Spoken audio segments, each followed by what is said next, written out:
Good morning. Today I want to read you a little piece out of The Life of the Beloved by Henry Nouwen because it's a hard thing to grasp.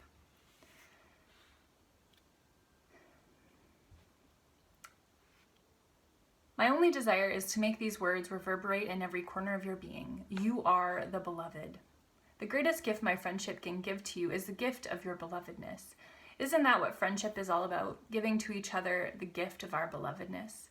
Yes, there is that voice, the voice that speaks from above and from within and that whispers softly or declares loudly, "You are my beloved, on you my favor rests." It certainly is not easy to hear that voice in a world filled with voices that shout, "You are no good, you are ugly, you are worthless, you are despicable, you are nobody," unless you can demonstrate the opposite. These negative voices are so loud and so persistent that it is easy to believe them. That's the great trap. It is the trap of self-rejection.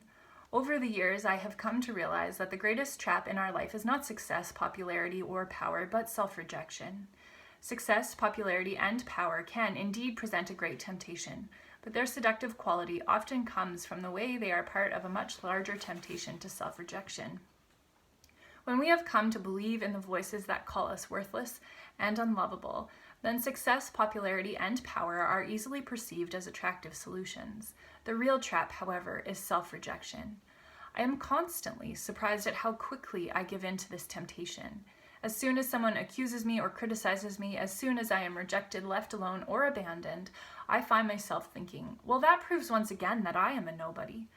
Instead of taking a critical look at the circumstances or trying to understand my own and others' limitations, I tend to blame myself, not just for what I did, but for who I am. My dark side says, I am no good, I deserve to be pushed aside, forgotten, rejected, and abandoned.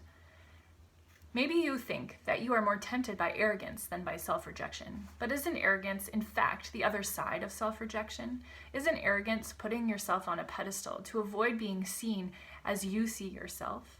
Isn't arrogance in the final analysis just another way of dealing with the feelings of worthlessness?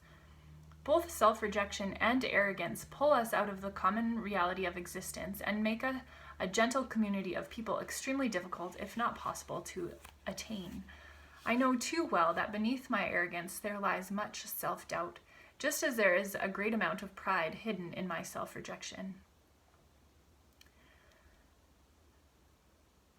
There is a darkness that exists in in self-rejection, in whichever way it manifests itself, whether in arrogance or in low self-esteem. And that darkness is the darkness of not truly feeling welcome in human existence. Self-rejection is the greatest enemy of the spiritual life because it contradicts the sacred voice that calls us the beloved. Being the beloved expresses the core truth of our existence.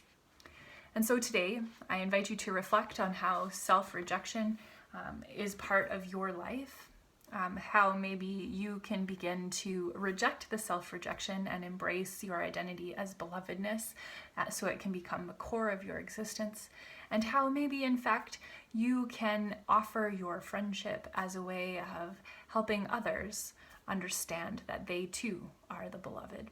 So grace and peace today.